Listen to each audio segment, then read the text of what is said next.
વહાલા ભક્તજનો, આપ સર્વને જણાવતા અત્યંત દુઃખ થાય છે. પૂજ્યપાદ અખંડ ભગવત પરાયણ જોગી સ્વામી 107 વર્ષની ઉંમરે તારીખ 28 સાંજના 7:07 અક્ષરવાસી થયા છે. વહાલા ભક્તજનો, સ્વામીથી આપ કોઈ અજાણ નથી. સ્વામી મહારાજના મોકલેલા મુક્ત હતા. સ્વામી નંદ સંતોની સમાન પવિત્ર અને એકાંતિક સંત હતા. સ્વામી ગુણાતીત પરંપરાના સંત હતા. સ્વામીને પૂજ્યપાદ જોગી સ્વામી સાથે અત્યંત, જોગી સ્વામીને પૂજ્યપાદ શાસ્ત્રીજી મહારાજ સાથે અત્યંત આત્મબુદ્ધિ હતી. આ બધી વસ્તુઓથી આપ પરિચિત છો.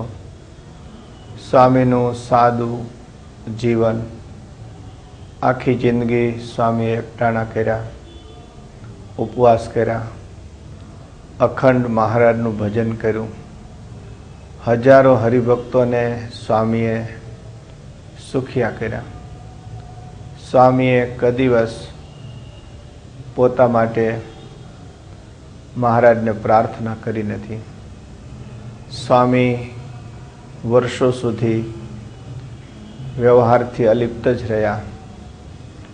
મહારાજની વાત સિવાય બીજી કોઈ વાત એમની પાસે થઈ નથી.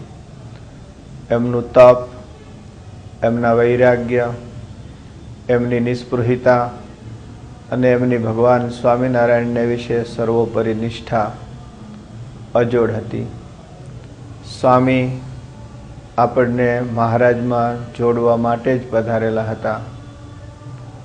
ગુરુદેવ શાસ્ત્રીજી મહારાજ, પુરાણી સ્વામી પ્રેમ પ્રકાશદાસજી સ્વામી અને જોગી સ્વામી, આ 3 સંતોનો ઉપકાર આપણે ક્યારેય ભૂલી શકીએ એમ નથી.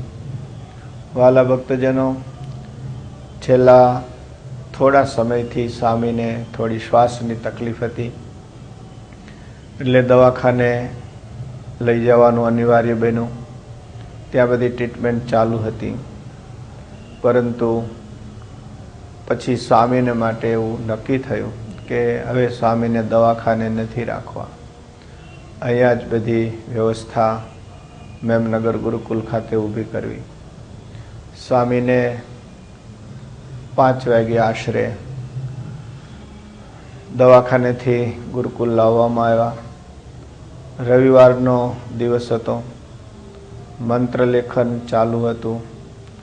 અહીંના સ્થાનિક સેંકડો ભાઈ બહેનો મંત્રલેખનમાં જોડાયા હતા.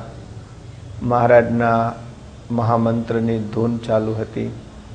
સ્વામી લગભગ 7 વાગ્યા સુધી સ્વામીનું શરીર બધા જ રીડિંગ, પલ્સના, હૃદયના ધબકારા જેમ સાજો માણસ હોય એવા છતાં લગભગ આટલો સમય સ્વામી આ પવિત્ર ભૂમિમાં રહ્યા. સ્વામીના શ્વાસ ધીમે ધીમે ઓછા થવા માંડ્યા. પૂજ્યપાદ પુરાણી સ્વામી, પૂજ્યપાદ બાલ સ્વામી, પૂજ્ય શ્રી હરિ સ્વામી, પૂજ્ય હરિસ્વરૂપ સ્વામી અને તમામ આપણા મંડળના સંતોએ સ્વામીના મુખારવિંદમાં જળ પધરાવ્યું. સ્વામીની સેવામાં હતા એ ડૉક્ટરો પણ ઉપસ્થિત હતા. શરીરની કાંતિ આપ નજરે દર્શન કર્યા હો તો વર્ણન ન કરી શકાય એવી તેજસ્વી થતી જતી હતી. પૂજારીઓને શરીરમાં સ્વામીનો આત્મા ન હોય તો સૂતક લાગે, એટલે તાબડતોબ એમને બોલાવવામાં આવ્યા. પૂજારીઓએ પણ સ્વામી છેલ્લા શ્વાસ લે પહેલાં મુખમાં જળ પધરાવ્યું, વંદન કર્યા અને ઠાકોરજીની સેવામાં જોડાયા. સ્વામીની કાંતિ એટલી દિવ્ય થઈ, મહારાજ અને મુક્તો આપણે ન જોઈ શકીએ, પણ ગુણાતાન સ્વામી, ગોપાળાનંદ સ્વામી, મોટા સંતો સ્વામીને લેવા પધાર્યા હોય અને સ્વામીએ બરાબર 7:07 સાંજના 28 તારીખના સ્વામી મહારાજના ધામમાં પધાર્યા. ધામમાં પધાર્યા પછી પણ સ્વામીનું દિવ્ય દર્શન, અત્યંત તેજસ્વી રૂપ આપણે દર્શન કરી શકીએ છીએ. સ્વામીની બહુ મોટી ખોટ આપણને પડી છે. સ્વામી હતા તોય મહારાજમાં જ હતા, અત્યારે મહારાજ સાથે છે. મહારાજને પ્રાર્થના કરીએ કે મહારાજની સાથે બેઠેલા મુક્તોએ સહિત શાસ્ત્રીજી મહારાજ, ગોપાળાનંદ સ્વામી, ગુણાતીતાનંદ સ્વામીએ સહિત સ્વામી આપણા ઉપર આશીર્વાદ વરસાવતા રહે અને આપણા અંતરમાં મૂર્તિનું સુખ આપતા રહે. સ્વામીના દેહ ત્યાગનું છેલ્લું વર્ણન કોઈ રીતે મારી વાણીથી થઈ શકે એમ નથી, એટલી દિવ્યતાથી ભરેલું છે. જય સ્વામિનારાયણ.